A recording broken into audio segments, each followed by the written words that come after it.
to give us a bit of experience. And of course, the other problem is that, you know, we're not, at this stage, we're not actually very good at making a plan, simply because, as I say, we've got no experience. So what we're going to try and do now is look at some things that you can do. So thinking about, to use James's famous phrase, the barriers to progress.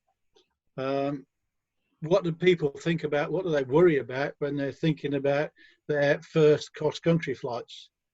Inevitably field landings, or should I say making a mess of it. If I land out, will somebody come to retrieve me? Is the trailer all right? Choosing a sensible task is a key feature in succeeding, and then making a decent plan and being confident enough that we don't actually get lost, and applying the principles that we've already learned so that we don't infringe airspace. And worrying about these things continually will stop you going cross country. So we need to break these mental barriers before we actually think about going flying, really. So fear of landing out. A lot of people worry about their first few field landings and the possibility of crashing. You know, we've all heard the stories. But the simple fact of life is that if we fly cross country, we need to get used to the idea that from time to time we're not going to get back. So the solution to this particular problem is simply to practice and to be prepared. So how do we do that? So to improve your confidence, motor glider is an excellent tool. So don't leave motor glider flying after you've completed your cross-country endorsement. Take regular trips in it. Some could be cross-country sorties, whatever. But whilst you're flying, practice selecting fields and flying approaches into them, and you'll soon get in the groove. And the other thing about these kind of flights is that if you go some distance away from the Mind, you can learn to identify it and how to get back from further away, which is also quite a comfort thing. If you know where the Mind is and you can easily identify it, then when you're flying on your own, that's kind of a bit of a safety belt. When you're comfortable doing that, it's not a bad idea to land your own glider in a pre-selected field. So we've got a couple of local fields, the Horse's Head and the big one next to it, the boat field out by the caravan park that's a bit further away. We know that these fields are landable because plenty of people have landed in them. So discuss it with an instructor, maybe go and have a look at it on the day in the motor glider, so you've got some idea of what it's going to look like. And then organise a trailer and a retrieve and go and land your own glider in the field. Nothing improves your confidence like actually pulling off a field landing in your own glider, because you've now done it and it's no longer that big hurdle to get over. The other thing that you can do is we get quite married to the kind of sites we're on. You know, it's lumps and bumps and restricted landing areas and all sorts of things. So take yourself off to other clubs. You know, Seiford, Jobton, Bidford even, are all quite accessible, and going and flying with the instructors at those clubs and being used to their operation, and that will also, when you come to field landings, you'll have fields before, whereas if you only fly on the Mind, you won't have. The other thing that we can do to help avoid accidents is to regularly monitor your height, altitude, and before you start going off, think about what the working band is for the clouds you're flying under. If you've got 4,000 foot cloud base, you really don't want to get down below 2,000 feet. So if you get to 2,000 feet and you can't find a climb, you've got plenty of time to fly to an area of landable fields, pick one and land in it. And the whole idea is to give yourself time to sort yourself out, time to get the glider configured, and you can be comfortable with the workload. The workload in a field landing is higher than flying circuits into our own airfield. So you will be under a bit of stress, but the trick is to avoid getting low and then being in a rush and a panic and making the wrong field or forgetting which direction the wind's coming from, and making those kind of mistakes inevitably is going to end up in a bit of a mess. So pick a height, pick a decision height and stick to it. And then if that means you land out 3 or 4 times, fine. Somebody will come to get you.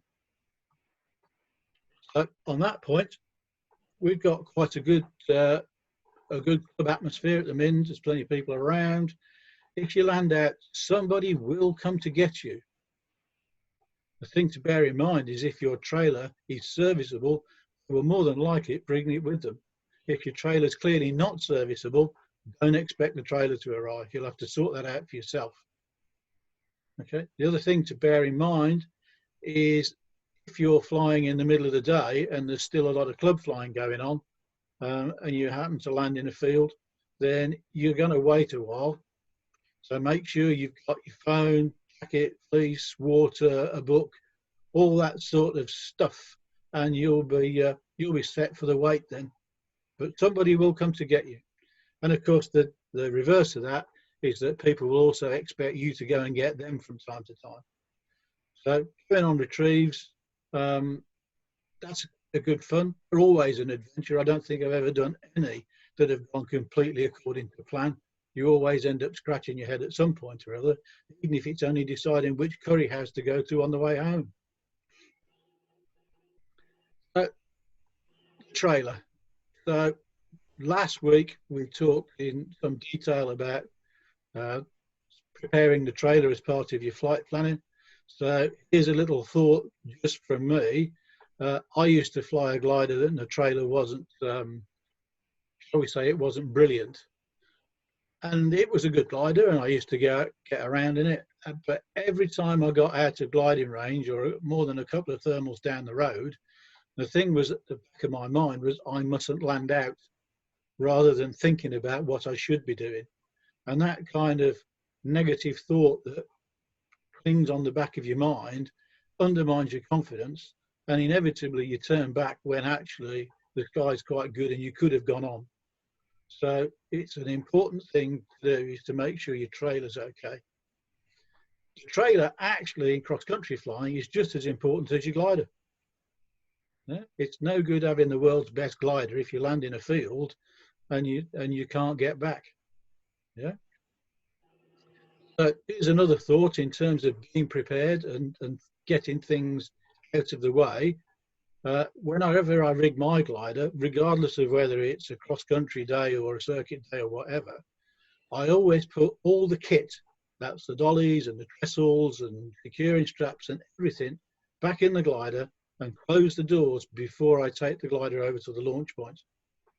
Then if I do land out, I know that when somebody arrives with my trailer, all the gear that we're going to need to put the glider away is in the trailer. And then that's another thing taken care of that you don't have to worry.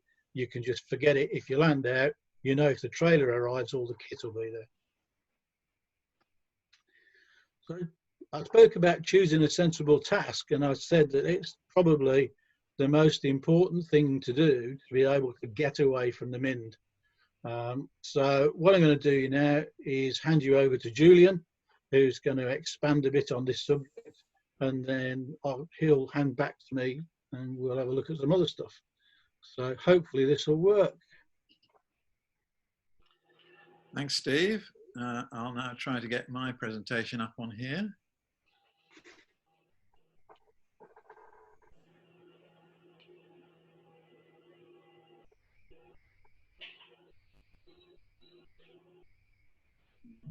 How do I get it to show the whole screen? It's this bit, isn't it? Right. Okay, so last week we discussed longer tasks and basically in the range of 100 to 300K.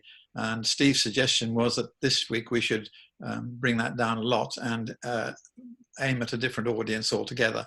So this is what I've done, and I'm starting with what I'm calling micro tasks. I really mean micro tasks, and you'll see this as we go along. And they're very, very small indeed. But the interesting thing is how, if you string them together, you can still cover quite some distance without really going far at all. So let's see if we can just go through the presentation. A quick anecdote, what started my spark to be keen on cross-country flying was an evening course at the Mind in the 80s, and Pete Orch was the instructor in the back of the 21.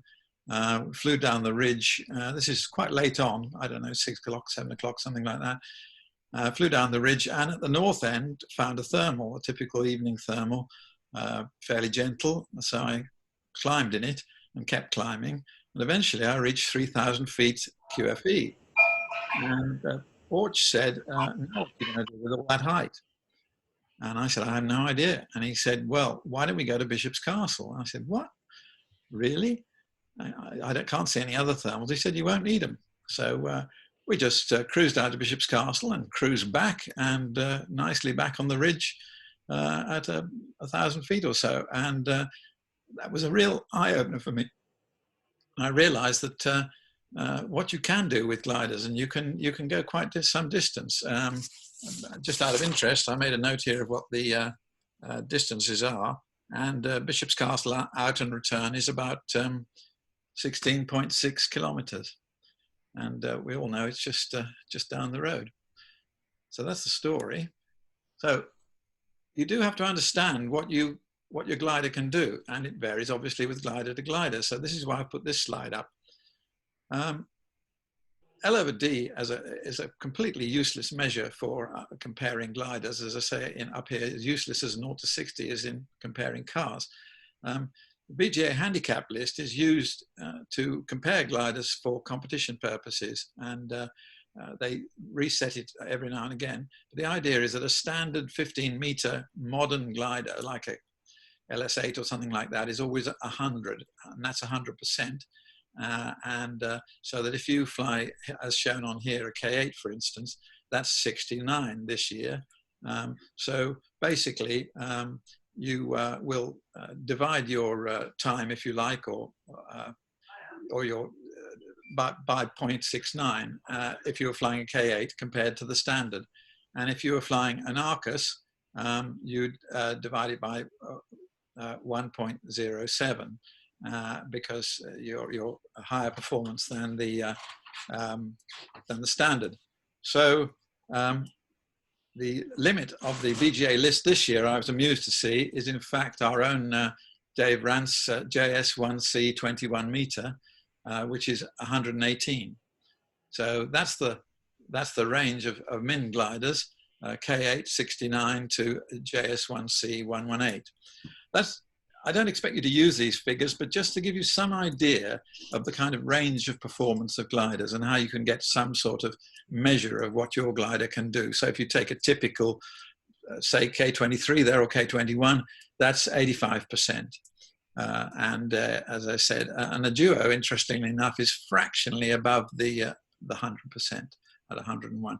LS6 and LS8 18s, 106. No point in going much into this, just to give you an idea. So for a very quick, easy calculation for gliders of the approaching 100 figure, better than K21s and 23s and so on, but should we say LS4s and things like that, is a handy, easy to remember 10K per 1,000 feet. And for the K23s and things like that, perhaps a more sensible figure would perhaps be to use 8K per 1,000 feet. So 8K is quite handy because we just talked about Bishop's Castle, and Bishop's Castle out and return is 16K. So we could expect a K23 to use 2,000 feet in neutral air. Of course, if you do an out and return, basically the wind is kind of neutralized because if you had a little bit of headwind on the way out, you've got a tailwind on the way back. Doesn't work perfectly, but it's an approximation. So here we are. You're going to go for a little task, so you need to think about what you're doing. And the weather's going to be really important. I'm going to base these tasks all on the west side, just for convenience and for what Steve said earlier about the fact that there are fields below the club, quite a long way below the club, which we all see and note when we fly normally on the ridge or whatever in local thermals. We know them all, and all of these tasks will have those sort of fields as their sort of safety escape. So these are, you're not going away from the areas you know on these particular simple little tasks. You're going to need some cloud base to do these sorts of things. I've got here 2,800 QFE, 4,200 QNH. So here's some of the turn points I'm going to use, which are Bishop's Castle, Corndon, Montgomery, and Welshpool. That gives you some idea of how local I'm talking about. And again, I just made a note about the good local fields, which Steve's already mentioned. Right, so the first bit is not really cross-country as such, because you'll be local at all times, but nevertheless, it's a good idea to get the confidence that the glider will do what you expect it to do, and that you can do some interesting flying without having to work very hard. So here's one which we've already mentioned, the Bishop's Castle out and return. Now, the electronics, I'm assuming that anyone who's going to fly cross country has got some form of moving map. Personally, I think this is essential because although around the Mind the airspace is pretty simple and nothing to worry about with these particular tasks I'm talking about, although even there you've got, for instance, Welshpool International to worry about. So having some form of moving map, I think, is essential. So I'm going to assume that's what you've got, an UDI or a phone with mapping software on it or whatever you have. So I'm suggesting for these sorts of purposes, you actually select direct to Mind before takeoff. So in other words, these electronics is trying to glide you back to Mind all the time, which gives you the distance and the glide back to the Mind. So here's your plan. Here, very, very simple, what I talked about with Orch, Bishop's Castle out and return, 16.8K. So with a LS4 or whatever that sort of glider, we're talking about 1,700 feet of used height, 2,000 feet for, say, a K-23. So again, I mentioned that the wind would not really be a factor in terms of an out and return. Obviously, not expecting to do this kind of thing in strong winds, but in typical thermal soaring days, light winds. So I said this last week, and I believe it strongly. Interestingly enough, I had a phone call from Dave Rance, who said he didn't agree. This is my top thing I've got here. Head off at the top of the first thermal. Now, I know what happens. People climb nicely off the winch, find a thermal, up they go, get to cloud base. Oh, now what do I do? Oh, perhaps I'll go and have a look at another one, and then perhaps another one. If you've climbed to the top of the first thermal, you've got to cloud base, why don't you just get on? You've decided before you took off what you're going to do. So get on with it. Now, one of the things that you can do, mentioning what Steve is talking about, as you fly in a straight line, keep an eye on the fields. You're going to come back to this area, so you're going to look at them as you go. So you're going to fly a straight line to Bishop's Castle. You're going to stop only for big thermals, not for little bubbles. That's a standard cross-country practice. And if your electronics says that your arrival altitude QNH gets down to 2,400, in other words, 1,000 feet above the airfield, then turn back anyway. But if you don't get down to that, turn Bishop's Castle properly. Now, I put the word properly in there. A lot of people go to a turn point and say, oh, I saw Bishop's Castle. Yes, but you didn't turn it. So I'm saying you've got your electronics, you've got your moving map, you know exactly where it is. When you're going to fly badge flights and so on, you're going to have to turn points.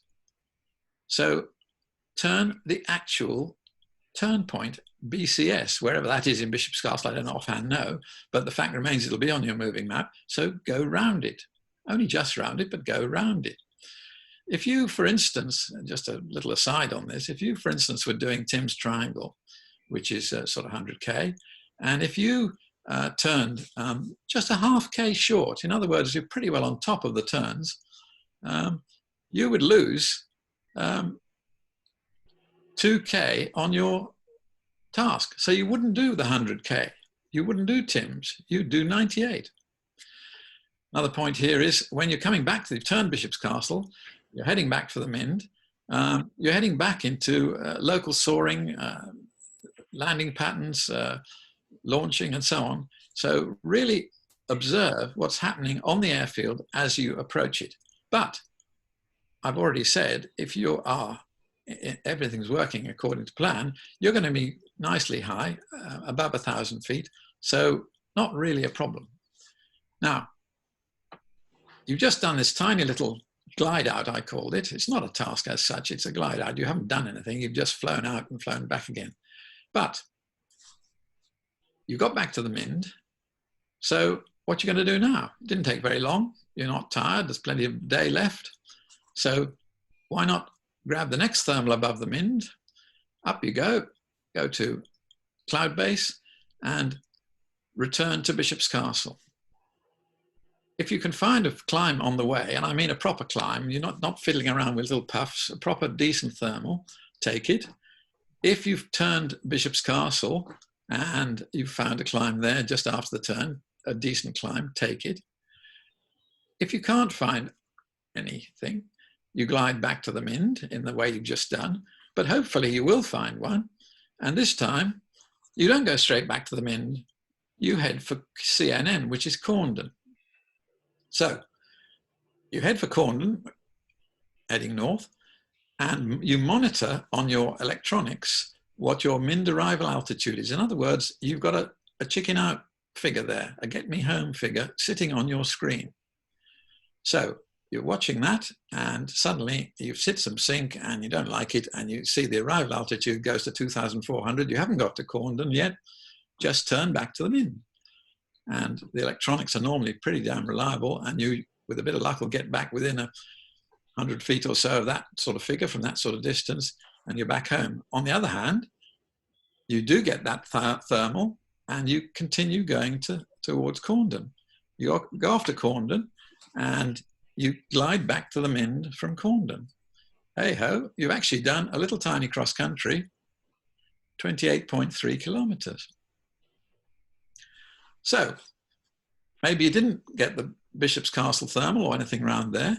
You got back to the Mind, but you can climb up again. You still haven't been in the air very long. So you climb up again at the Mind, and this time you do Corndon out and return from the Mind. So you've done Bishop's Castle out and return. Now you do Corndon out and return.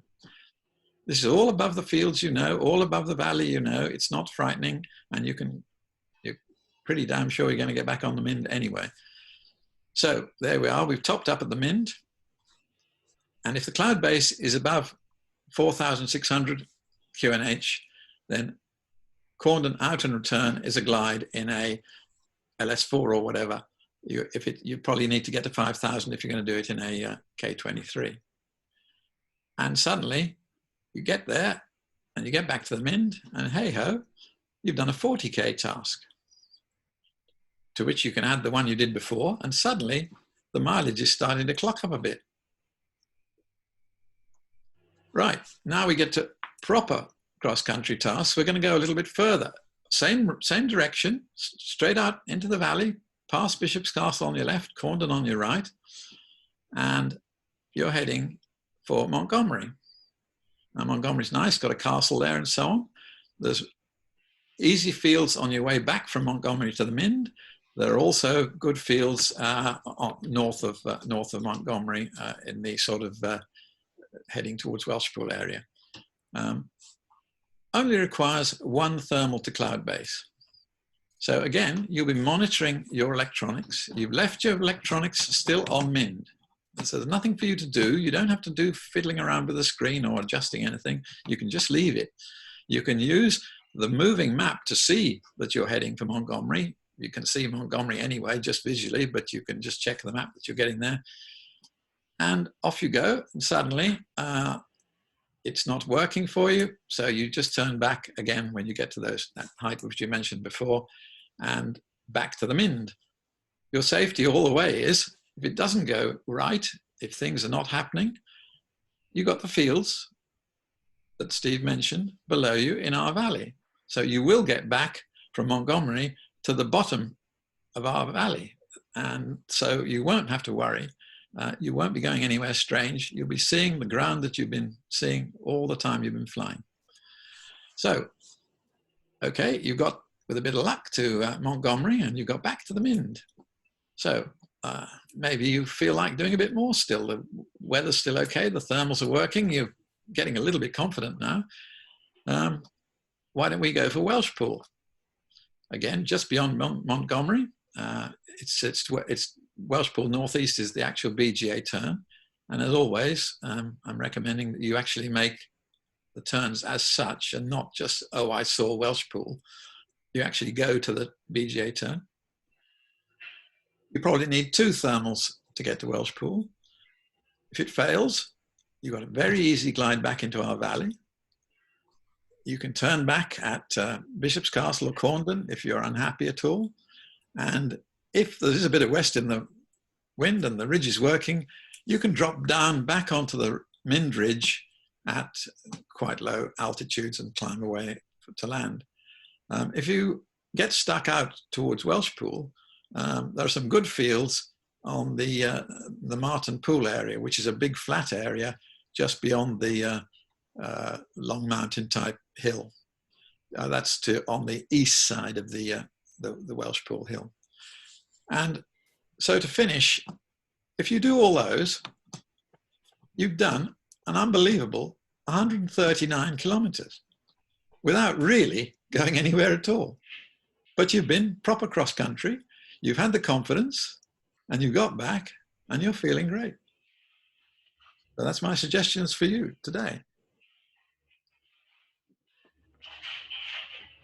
Thank you very much, Julian. So I think, Steve, are you ready to pick up again? Yeah, I think so. Julian, sorry, I just need to get out of this, don't I? How do I do this? Oh, turn off the screen sharing. Yeah. Sorry, I'm looking in the wrong place. There we go. Thank you. There you go. Okay, so I'm going to continue pretty much in the same vein. With some other thoughts of things that you can do.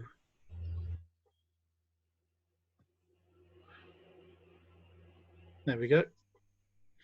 Oh, it seems to have gone back to the start. Wonderful.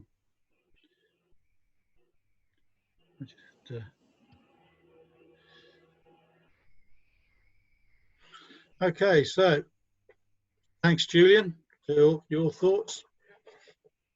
So here are some more thoughts on things that you could do. More or less in the same direction. What you could do is take a launch and then go Mind south down towards Plowden, and then from there across to Bishop's Castle, and there a bit further north past the Stiperstones to Minsterley, and then come back and join the Mind at the north end. I'm not sure how far it is, but it's not actually very far, and you're never really out of gliding range. There are plenty of fields on the west side of the Stiperstones that are quite landable. So what we're looking to do here is to improve our speed, improve our thermal selection, practice climbing away from somewhere that's a little bit more unfamiliar. So what JS had me do when I was at this stage was he set me this task one day, and he said, right, what I want you to do is to fly laps. So go around it, see how long it takes you. The weather's still soarable, go around it again. And what we were doing every time I flew it, I timed how long it took me, and I was always trying to go faster than I went the last time. And I was actually set. In these days, there wasn't any such thing as electronic nav kit. I would actually start thinking about using the nav kit now to fly this task. If you've got go-to on your GPS, then you can always just go to Mind, but put the turn points in and get used to getting around them. If it all goes to Mind, if it all goes to Worms, then it's not too difficult a glide back to the Mind. The area between the Stiper Stones and the North End's a bit unlandable, but there are plenty of fields on the western side of the Stiper Stones. So choose a good field, as it says, in good time and land in it. You won't be far away, so the actual vehicle retrieve won't be much of a hassle. And again, you know, it's just good for confidence. So when you've done that a couple of times and you're really happy, start thinking about doing some other stuff. Ludlow out and return's a good one. All the way down past Craven Arms, all good fields down there, no big deal. And you'll have actually been somewhere in a slightly different direction. Or you could try, if the wind's acceptable, try Shelton Water out and return. That's part of Tim's Triangle. So if you get to Shelton and come back, you've actually done half of Tim's. So all you need to think about then is doing the other half. When you've done that, then on the east side, try going from the Mind out to Ironbridge. So we go out to the east, basically along Wenlock Edge. There's plenty of landable fields on the western side of Wenlock Edge. Turn Ironbridge, and then come back to Ludlow. The fields in the valley on the eastern side of Wenlock Edge, quite landable, plenty of landable fields down there. And then having turned Ludlow, come back to the Mind. Julian's already talked about Mind, Welsh Ball Mind, out and return. So the whole idea here is that these tasks are all comparatively local. They're not far away. But it's giving you the idea and the confidence that you can be out of gliding range and comfortable with your situation. And certainly the Ironbridge Ludlow task really starts you thinking about navigation and where the turn points are, and having turned one, what do I do next? So many early cross-country pilots land out at the first turn point because they've tried so hard to get there, they forgot to think about what happens next. So as you're heading in towards a turn point, you always need to be looking in the direction you're going to leave it, so that once you've turned, you know roughly where you're going to go to get the next climb. So they're fairly short tasks. It's still a short retrieve, but it's all landable fields, and it's all about building confidence. Okay, so that's the flying bit. So the other thing we need to deal with is getting comfortable before we go. So we talked about flight planning last week. It's a process that we need to get used to. So every time you go to the Mind, irrespective of whether it's actually soarable or not, make a habit of getting the wind direction arrow on your chart, look your NOTAMs up, and mark your chart up as though you were going to go cross country. We talked last week, or I talked last week, about the way I do it. That doesn't necessarily suit everybody, so think about what you're trying to get to and develop your own way of doing it. So, and that way you won't forget things. Having done it, an instructor and game to sit down with you and critique it for you, and then put the task in your nav kit on the ground, even if you're not going to fly it, so that you're practiced at doing it. That any time you turn up on a soarable cross-country day, you can sit down and go through this process and get it all sorted without being under stress. Okay, so getting lost, and particularly infringing airspace. Okay, so we talk about airspace a huge amount at the moment, and it can only get more intense, I guess. So it's a big thing. Getting good at navigation takes time and practice. Okay, so you know it's done. You've passed your cross-country endorsement, so you've done a nav flight in these conditions, and that's great. But I tell you now, the first time you get away from the Mind on a cross-country task solo in a glider, it's a different matter.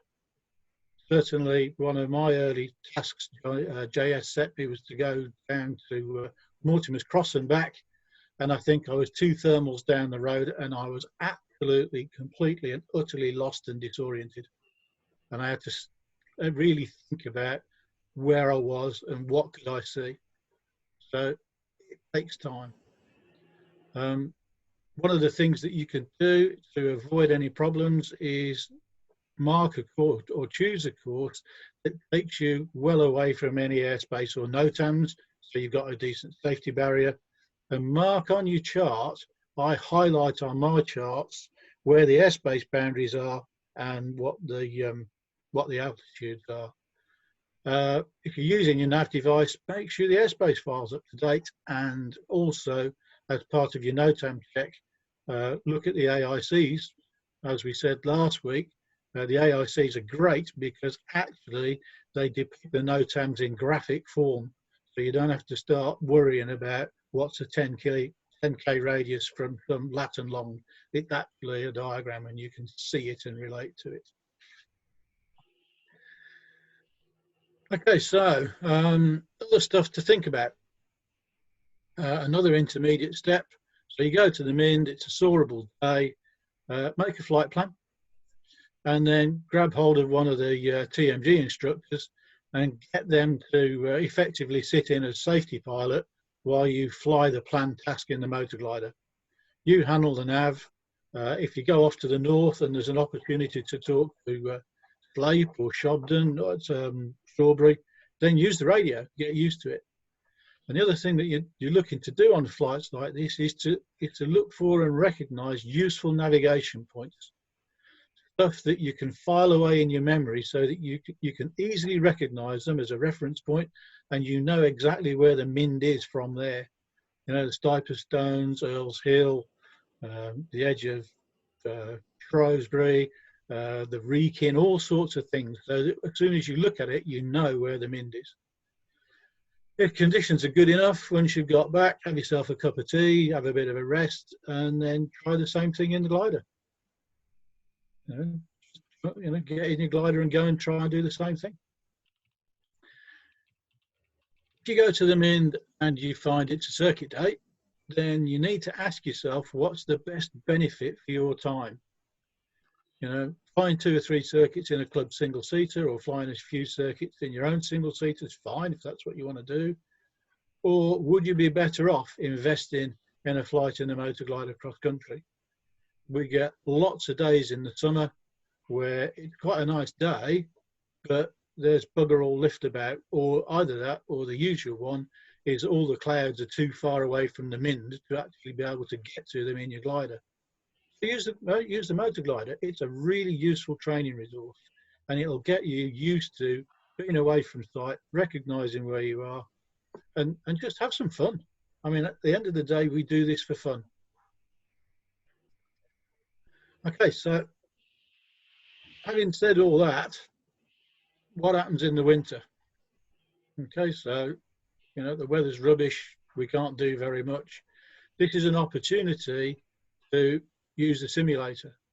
The simulator is great for simulated cross-country flying, and certainly I've used it before, and I use the one on the computer at home here. If I'm going power flying, if I'm going somewhere where I haven't been before, then I set up something on the computer for the local area, and I go and effectively fly electronically, just so that I can get used to what the terrain looks like, where the airfields are. Flight sim's great because it's got all the runways and everything else. But yeah, you know, if you can't actually go flying, set up something on the simulator, a short task, 50 or 60K, and then use realistic weather. And if you can, if the machine's actually got your glider on it, then use that. And then, I mean, the great thing with the simulator is that you can actually stop. If you get to a point where you're not certain what's going on, then just stop and have a conversation with your instructor or coach who's in the simulator with you about what's the best options are. It's all about improving confidence and improving your decision making. Okay, so the other thing that you might want to look at once you get a bit more confident is our club website. If you go to the members area, you can find under tasks a whole range of tasks already effectively good to go. And even if you're not going to fly them, it's a good idea just to have a look at where they go and look at your chart and think about what they might look like when you were airborne. Okay, I think that's it for me. So really the wrap up is that there are many ways of breaking the elastic, and not everything works for everybody. We're all different, so different things work for different people. I dare say Julian and John and I could rabbit on this subject for about the next week, but you know, the fact of life is there's not really enough time in a session like this to cover them all. But there are lots of resources available to you. You know, the motor glider, the simulator, coaching flights with John and Julian in their machines. You know, and don't be embarrassed to ask instructors. You know, we all had to start somewhere. So if you think it's a nice day and you want to try something, grab an instructor warmly by the throat, beat him over the head, buy him a cup of tea, and then say, I'm thinking about doing this. And you'll get a response, which will be highly variable, but there you go. It's another part of discussing with people what's an appropriate task and how you can actually get away and get some of this stuff under your belt. And finally, you know, if you can get a ride in with one of the coaches in the duo or whatever, grab it. Okay? I'll show you how they do it, and believe me, you will learn plenty. I think that's me. Yep, that's me done. We've got a couple of comments and questions, so I'll just relay them to you. The first one's from John O'Reilly, and it's a comment saying that if we plan to fly any of the club gliders away from the Mind, it's a really good idea to check the trailer that goes with it before you leave. That's a good plan. We have, as a committee, we've spent quite a lot of time and effort trying to bring all of the club trailers up to roadworthy standards. So I'm hopeful that once we get flying again, all of those trailers will be functional and legal. But nevertheless, it's a good point. It's always a good idea to make sure that everything that you need for the retrieve is actually in the trailer before you leave. Yeah, there's a good point there, actually, John. I said earlier on that retrieves are never straightforward. There's always a story. So Mark Williams landed out in Victor Papa a couple of years ago now. Pulled them in, and we went, oh yeah, we'll come and get you, that's fine. So we had a good look around his trailer, it looked fine. Grabbed it off the trailer hitch, connected it to my car, and the lights wouldn't work. And we spent a little while, James Moore and I, going round it, and we couldn't track it down, we didn't know what was wrong. So then what we did was we took 882, James's old ASW-19 out of his trailer, rigged it because there was nowhere else to put it, and then took James's trailer, ASW-19 trailer, to go and fetch the Pegas. And then, of course, when we got back to the Mind, we had to reverse the whole process. But hey, you know, as I said, somebody will come to get you. Eventually. Yeah, take a book. So we have another question from John O'Reilly. Wanted to know what exactly is Tim's triangle? There were several, but the one that seems to be the most popular is Mind, Shelton Water Tower, and then Mortimer's Cross, which is down by Shobden, and back to the Mind. There are at least two versions of that on the club website under the tasks section, which are worth having a look at. Yeah, Tim's is great if it's a nice wave day. You'll also notice on the club website tasks section that there are a few authorized club tasks. So if you fly any of those in either direction, you don't have to declare it. It will be assumed that it's a declared flight.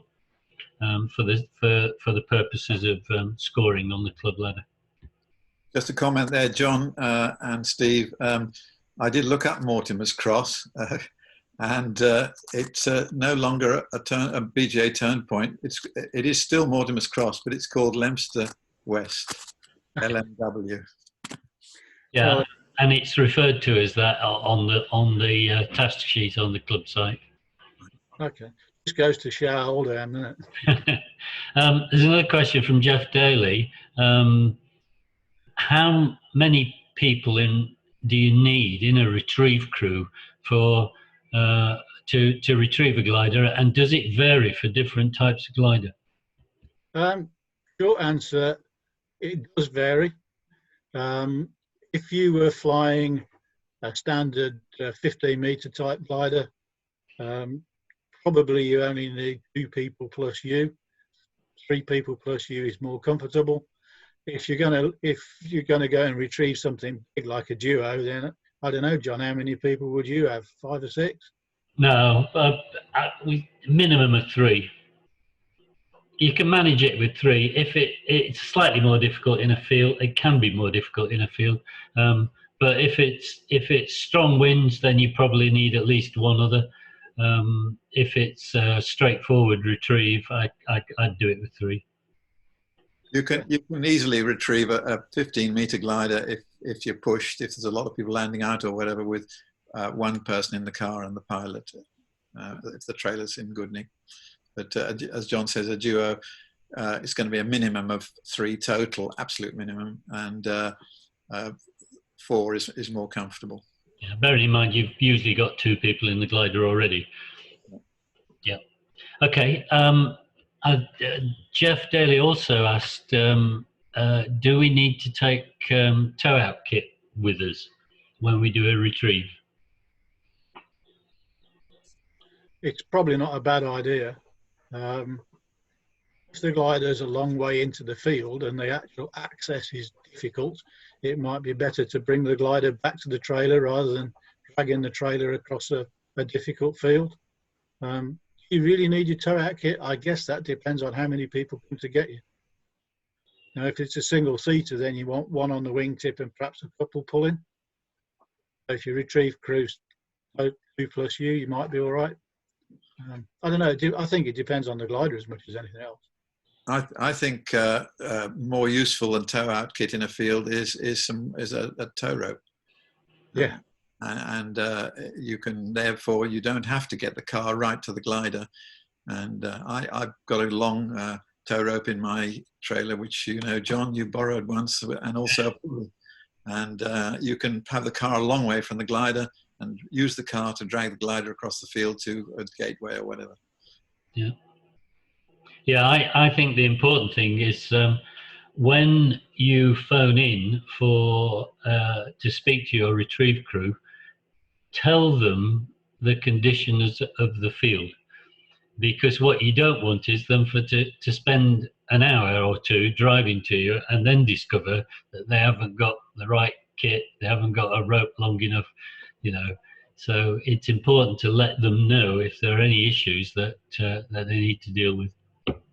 Yeah, I mean, it's a good idea to describe the nature of your field.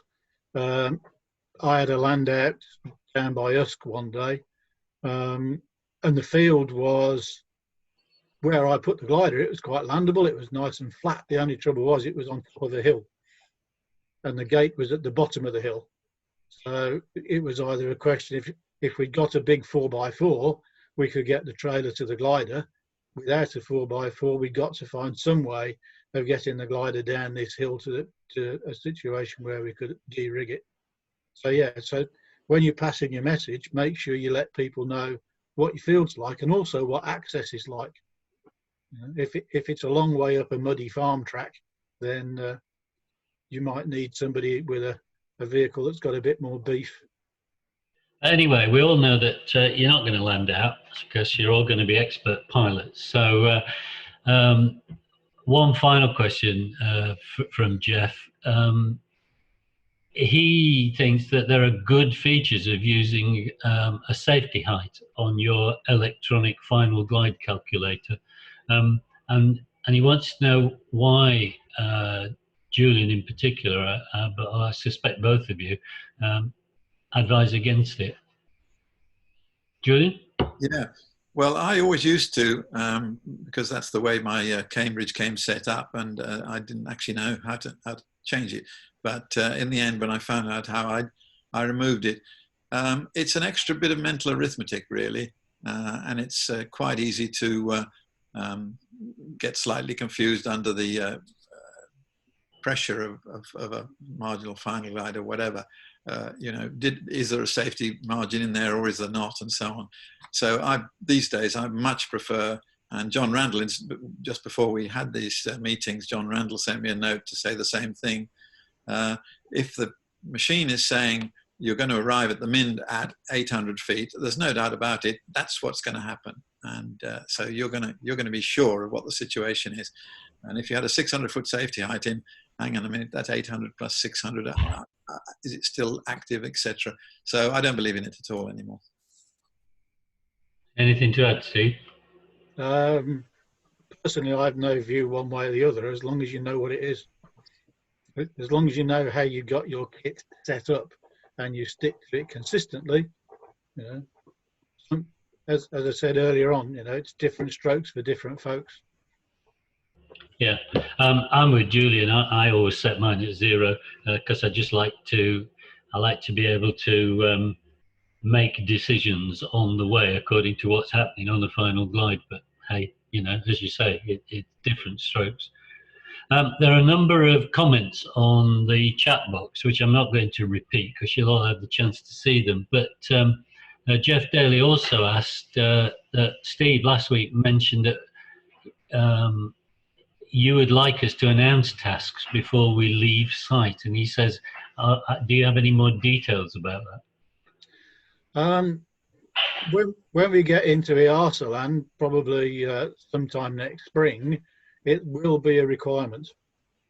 So get used to it. Yeah, I think that's a good answer. You're going to have to do it, so get used to it. Yeah, just a point there, John Randall. It's mandatory from HUS-BOS that if you're going cross-country, you have to fill in the cross-country log before you go.